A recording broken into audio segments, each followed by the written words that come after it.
Hello दोस्तों, नमस्कार। आज मैं सुनाने जा रही हूँ निर्जला एकादशी व्रत।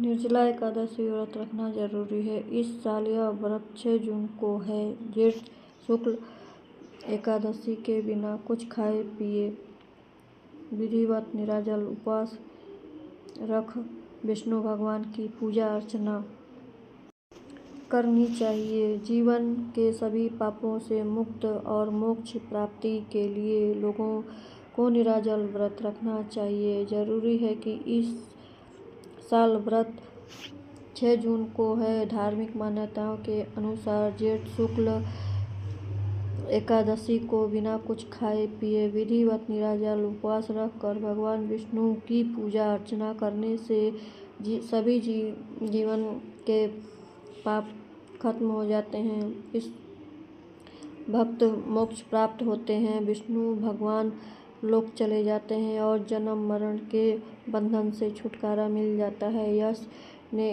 यशवंत ने कहा कि यह व्रतियों को जेठ शुक्ल दशमी तिथि की शाम से द्वादशी के सुबह तक 36 घंटे का निराजल उपवास रखने बेहद जरूरी होता है। यहाँ पढ़े निराजल एकादशी व्रत कथा। व्यास मुनि के पास जाकर भीमसेना ने पुकार कि मेरी माता कुंती और भ्राता युधिष्ठिर, अर्जुन, नकुल, सहदेव की द्रौपदी से सभी व्रत रखते हैं। यह लोग मुझे कुछ भी भिक्षा देते हैं कि तू अन्न मत खा, नरक में जाएगा। अब मुनिवर आप ही बताइए कि मैं क्या करूं। हर 15 दिन के बाद एक एकादशी आ जाती है और हमारे यहाँ घर में झगड़ा होता है। भीष्म ने कहा कि मेरे उदर में अग्नि का निवास है। अगर मैं अन्न की आहुति नहीं डालूंगा तो चर्बी को चाट जाएगी। शरीर की रक्षा करने से मनुष्य का सबसे बड़ा धर्म है और इसलिए आप ही बताइए कि मैं क्या करूं।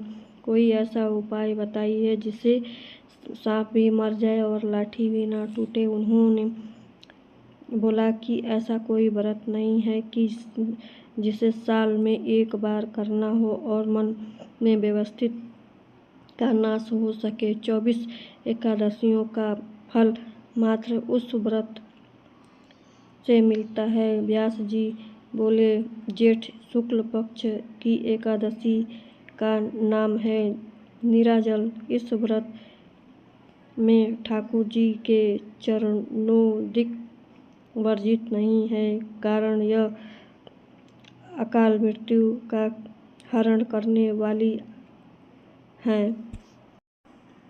जो इस निराजल एकादशी व्रत का श्रद्धा से करता है उसे 24 एकादशियों का फल मिलता है और वह स्वर्ग को जाता है। व्रत में पितरों के लिए पंखा, छाता, कपड़े, जूता, सोना, चांदी, मिट्टी का घड़ा और फल दान करें।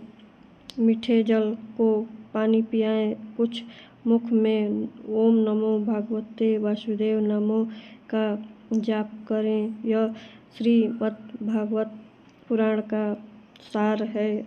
अगर आप फलाहारी हैं तो ध्रुव के प्रथम मास की तपस्या के समान फल मिलेगा और अगर आप पवनहारी आज रह सकते हैं तो जेठ मास के तपस्या के बराबर फल मिलेगा। इस व्रत को श्रद्धा पूर्वक करना चाहिए। किसी नास्तिक के संग न करना। दुष्टता में प्रेम का रस भरना।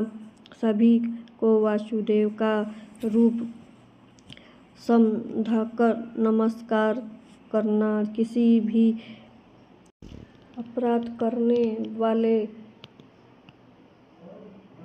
का अपराध क्षमा करना। क्रोध न करना। सच बोलना। मन में भगवान की मूर्ति का ध्यान रखना। मुख से द्वादश अक्षर मंत्र का ध्यान करना। इस दिन भजन करना चाहिए और रात को जागरण में रामलीला कृष्ण का लीला कीर्तन करना चाहिए। द्वादशी के दिन पहले ब्राह्मणों को भोजन और दक्षिणा देकर परिक्रमा करें और वह मांगे।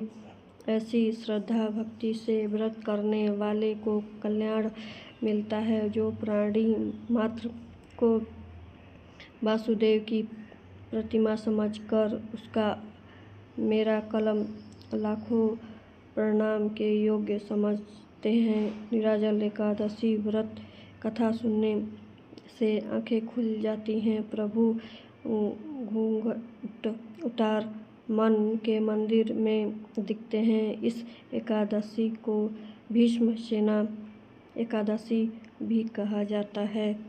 इस श्री संपूर्ण कथा संपन्न हुआ। दोस्तों, यह वीडियो पसंद आए तो प्लीज़ लाइक शेयर ज़रूर करिएगा। धन्यवाद। और मेरे चैनल पे नए हैं तो प्लीज़ शेयर सब्सक्राइब ज़रूर करिएगा।